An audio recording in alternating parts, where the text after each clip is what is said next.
Good morning, my dear children. Welcome back, children. Today we are going to discuss another fossil fuel, that is natural gas. Okay, natural gas is very important fossil fuel because it is easy to transport through pipes. Natural gas is stored under high pressure as compressed natural gas. CNG is used for power generation and it is now being used as a fuel for transport vehicle because it is less polluting. तो बच्चों, natural gas जो है वो fossil fuel है। आपको पता है natural gas कहाँ पाए जाते हैं।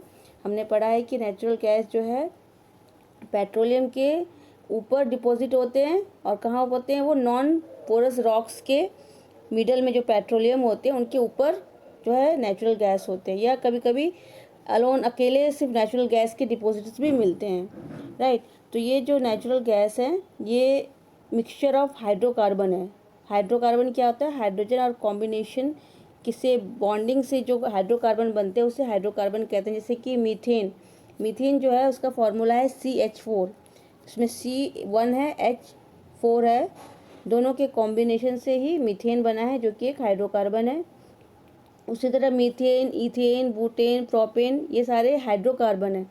उस सभी में कार्बन और हाइड्रोजन का जो रेशियो अलग अलग होता है। जैसे मीथेन में CH4 है, इथेन में C2H6 है, इस तरह से बढ़ते जाता है, ठीक है। तो इन्हीं हाइड्रोकार्बन के मिक्सचर का कॉम्बिनेशन है ये नेचुरल गैस, राइट।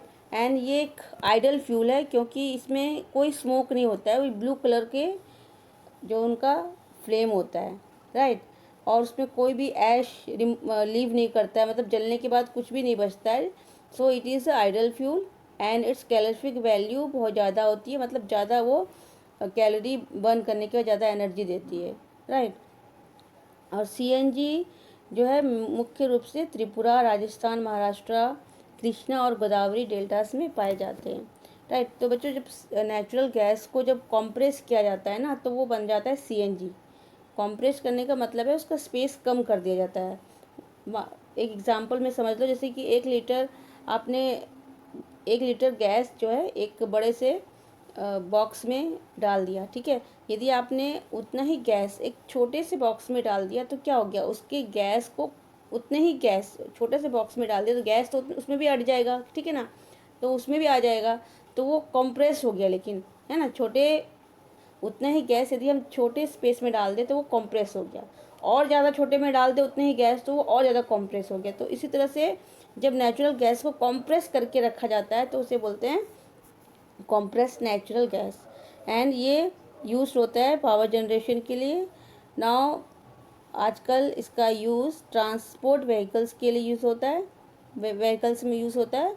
जैसे कि मैंने बताया क्लीनर फ्यूल है, कोई भी जो है स्मोक नहीं मतलब स्मोकलेस है, और कोई भी ऐश बर्न करने के बाद नहीं प्रोड्यूस होता है। Such a network of pipelines exist in Vadodara, some parts of Delhi and other places. Okay, अब ये घरों में भी जो है, घरों में फूड को कुक करने के लिए भी यूज़ होता है, इसको पाइप के थ्रू घरों तक पहुंचाया जाता है, right. So natural gas is also used as a starting material for the manufacture of a number of chemicals and fertilizers. Natural gas का इस्तेमाल और बहुत सारी चीज़ों के लिए इस्तेमाल होता है, बहुत सारी केमिकल्स के मैन्युफैक्चर्स के लिए एंड फर्टिलाइजर्स के मैन्युफैक्चर के लिए यूज़ होता है, right. And India has vast reservoir of natural gas. In our country, natural gas has been found in Tripura, Rajasthan, Maharashtra and Krishna and Godavari. So इन deltas में जो है natural gas मिलता है, okay. So some natural resources are limited. We have studied in the beginning of the chapter that some natural resources are exhaustible like fossil fuel, forest, minerals. तो बच्चे हमने भी पढ़ा कि कुछ नेचुरल रिसोर्स ऐसे हैं जो कि एग्जॉस्ट हो सकते हैं, ख़त्म हो सकते हैं, जैसे कि फॉरेस्ट है, मिनरल्स है ना। And you know that coal and petroleum are fossil fuel and it's required the dead organism millions of years to convert into these fuel. लेकिन ये जो फॉसिल फ्यूल है, कोल और पेट्रोलियम, इनको बनने में मिलियंस ऑफ ईयर्स लग जाते हैं। On the other hand, to know reserves of these will last almost a few hundred years. Moreover burning of this fuel is a major cause of air pollution. एक तो ये बहुत pollution भी करता है और इसको बनने में बहुत समय भी लगता है। Their use is also link to global warming, और साथ साथ इनके ज़्यादा यूज़ करने से क्या हो रहा है, हमारा ग्लोबल वार्मिंग की प्रॉब्लम आ रही है। ग्लोबल वार्मिंग का मतलब आपको पता है कि पूरी धरती का जो है टेम्परेचर वो बढ़ रहा है, राइट। सो बच्चों, एक तो नेचुरल गैस एग्जॉस्ट भी हो रहा है, बहुत पॉल्यूशन भी है, तो और हमारा ग्लोबल वार्मिंग का भी प्रॉब्लम हो रहा है। And it is therefore necessary that we use this fuel only when absolutely necessary. इसलिए कब इस्तेमाल करना चाहिए, जब बहुत ज़्यादा ज़रूरी है। This will result in better environment, smaller risk of global warming and their availability for a long period of time. In India, the Petroleum Conservation Research Association (PCRA) advises people how to save petrol while driving. ठीक है ना, तो petrol को use करने से पहले किस तरह से इस्तेमाल करना चाहिए, ये PCRA हमें एडवाइस करता है। ठीक है, तो आपको पता है कि जो है पेट्रोल और कोल, नेचुरल गैस, ये बहुत कम मात्रा में है और ये रिसाइकिल नहीं हो सकते, क्योंकि रिसाइकलिंग नहीं हो सकती है। तो इसको, इन रिसोर्सेज को हमें एडवाइस किया जाता है कि वाइजली यूज़ करें, राइट। और ये एयर पोल्यूशन करता है। कौन कौन सी गैस वो प्रोड्यूस करता है, जिनको बर्न करने पे, फॉसिल फ्यूल को बर्न करने पे carbon dioxide, carbon monoxide, sulphur dioxide and smoke, ये सारे गैसेस प्रोड्यूस होते हैं। And these gases product and smoke cause air pollution, right. उसी तरह से आपको पता है कि सल्फर, जो कि सल्फर डाइऑक्साइड है, जब रेन वाटर में मिक्स होता है, कंबाइन होता है, तो क्या बन जाता है, वो सल्फ्रिक एसिड बन जाता है। And the polluted rain containing sulphuric acid is called acid rain. और इस तरह के एसिड को, इस तरह के रेन को एसिड रेन कहा जाता है, right. And carbon dioxide is a greenhouse gas that leads to increase in average temperature of our earth and it leads to melting of polar ice caps. Okay, जैसे कि global warming कैसे होता है, उसका reason क्या है। Global warming इसलिए हो रहा है क्योंकि कार्बन डाइऑक्साइड, जो कि हमारे लिए यूज़फुल है, हम प्लांट्स के लिए यूज़फुल है, वो खाना बनाते हैं प्लांट्स कार्बन डाइऑक्साइड के से। लेकिन यदि कार्बन डाइऑक्साइड का लेवल बहुत ज़्यादा हो जाता है तो क्या होता है, हमारा अर्थ का टेम्परेचर, जो एवरेज टेम्परेचर है, बहुत इंक्रीज़ हो गया है। क्यों? क्योंकि कार्बन डाइऑक्साइड की मात्रा ज़्यादा हो गया है, जिसे ग्रीन हाउस गैस भी कहा जाता है, राइट। और बहुत सारे गैस होते हैं ऐसे जो कि जब फ्यूल बर्न होते हैं तो ना वो पूरी तरह से बर्न नहीं हो पाते हैं, तो वो क्या करते हैं, जो जो इनकम्प्लीट कंबशन होता है। इनकम्प्लीट कंबशन का मतलब होता है कुछ गैस होते हैं जो पूरी तरह से जल जाते हैं और गैस में बन जाते हैं, लेकिन कुछ फ्यूल ऐसे होते हैं जो पूरी तरह से नहीं जलते हैं, तो उसकी वजह से कार्बन मोनोऑक्साइड और बहुत सारे जो है अनबर्न पार्टिकल्स एटमॉस्फेयर में आ जाते हैं। और जब हम इन कार्बन मोनोऑक्साइड को इनहेल करते हैं तो वो हमारे ब्लड में मिक्स हो जाते हैं और वो बदल जाते हैं हमारे ब्लड में कार्बोक्सी हीमोग्लोबिन के रूप में।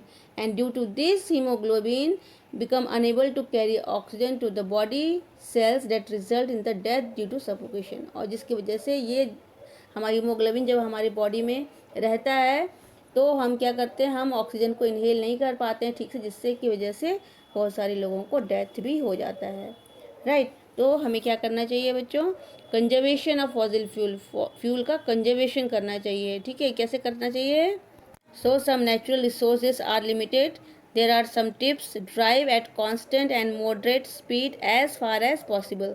इसलिए ड्राइव करते समय स्पीड को कम रहना चाहिए, मॉडरेट रखना चाहिए, ज़्यादा हाई स्पीड पे ड्राइव नहीं करना चाहिए। Switch off the engine at traffic light और at place where you have to wait. और लाइट को और इंजन को स्विच ऑफ कर देना चाहिए, जैसे कि ट्रैफिक लाइट के समय में जब हमें वेट करना पड़ता है। And ensure correct tyre pressure, tyre का प्रेशर भी कम रहना चाहिए, क्योंकि टायर में यदि प्रेशर ठीक से नहीं रहने से वो ज़्यादा एनर्जी कंज्यूम करता है, right. And ensure regular maintenance of the vehicle, vehicles को प्रॉपर तरीके से मेंटेनेंस कराना चाहिए, राइट, जिसकी वजह से पेट्रोल की ज़्यादा यूज़ ना हो, okay. And we should encourage to use renewable sources of energy like hydro energy, solar energy and wind energy to meet out our energy needs. और हमारे नीड्स को पूरा करने के लिए क्या करना चाहिए, हमें रिन्यूएबल सोर्स ऑफ एनर्जी का इस्तेमाल करना चाहिए, जैसे कि वाटर से जो हमें एनर्जी मिलती है, सोलर एनर्जी, विंड एनर्जी, उनका इस्तेमाल करना चाहिए और ऐसे मशीन्स का इस्तेमाल करना चाहिए जिसमें लेस फ्यूल लगे, ठीक है। तो इस तरह से हम अपने फॉसिल फ्यूल को कंजर्व कर सकते हैं। साथ साथ हमें ऐसे टेक्नोलॉजीज़ बनाना चाहिए जिससे कि इतनी ग्रोइंग पॉपुलेशन की एनर्जी रिक्वायरमेंट को फुलफ़िल किया जा सके। इसलिए साइंटिस्ट और इंजीनियर्स को थोड़ा समय देना चाहिए ताकि वो अल्टरनेटिव रिसोर्सेज ऑफ एनर्जी को डेवलप कर सकें।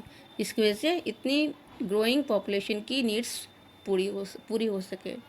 Okay, so this is our chapter coal, petroleum and natural gas, and with this our chapter is over. Thank you.